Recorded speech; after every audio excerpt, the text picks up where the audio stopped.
우리가 일생 동안 부를 관리하고 늘리는 방법에는 어떻게 저축하고 어떻게 소비하고 어떻게 투자하고 어떻게 불의 사고에 대비하는가에 있습니다. 이 모든 것을 하기 전에 가장 먼저 해야 하는 것이 있습니다. 바로 수입을 만들어야 합니다.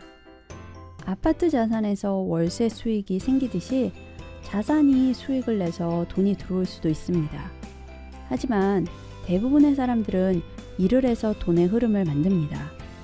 회사를 다니면서 월급을 받기도 하고 어떤 사람들은 자기 사업을 해서 수입을 만들기도 합니다.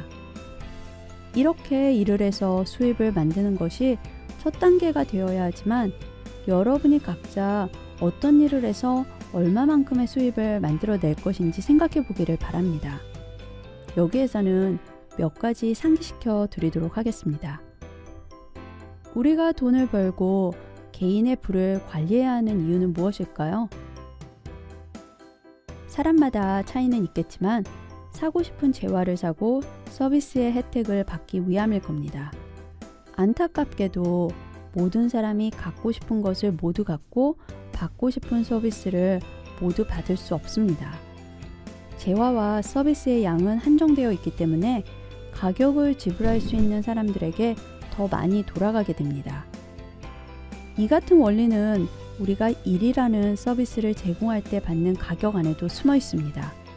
그렇기 때문에 어떤 직업을 갖느냐에 따라 월급의 차이가 발생합니다. 더 많은 기술과 지식을 요구하기 때문에 상대적으로 노동이라는 서비스를 제공할 수 있는 사람의 숫자가 적다면 월급이라는 가격은 높아질 수밖에 없습니다. 그렇기 때문에 기술과 지식을 습득하기 위해 자신을 교육시키는 투자를 하는 것은 중요합니다. 사람들은 중학교를 졸업하고 고등학교 진학할 때 직업교육을 받고 바로 취업을 할지 아니면 대학에 진학할지에 대해 결정합니다. 개인마다 어떤 길로 갈지 정하기 나름이지만 결과적으로 수입을 만들어낼 수 있도록 취업을 위한 지식과 기술을 습득하는 교육을 받습니다. 이를 위해 미리미리 계획하고 시행하기도 합니다. 취업하는 대신 자기 사업을 시작해서 수입을 만들겠다고 생각하는 사람도 있을 겁니다. 특히 요즘 한국 사회에서 젊은 창업자들도 자주 볼 수 있고 성공 스토리도 접할 수 있습니다. 그래서 아마 더 많은 사람이 한 번쯤은 더 생각해보는 옵션이 된 것 같습니다. 물론 창업은 취업보다는 훨씬 더 큰 위험 부담이 있고 더 많은 노력이 필요합니다. 그리고 창업의 이런 단점을 잘 극복하고 성공으로 이끌어가는 데는 다른 성격이 요구됩니다.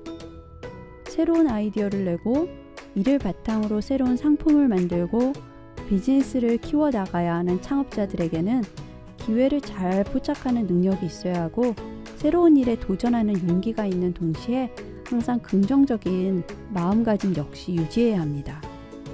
여러분이 창업을 결심하기 전에 창업자가 가져야 하는 성격을 가지고 있는지 한 번쯤 체크해 봐야 합니다.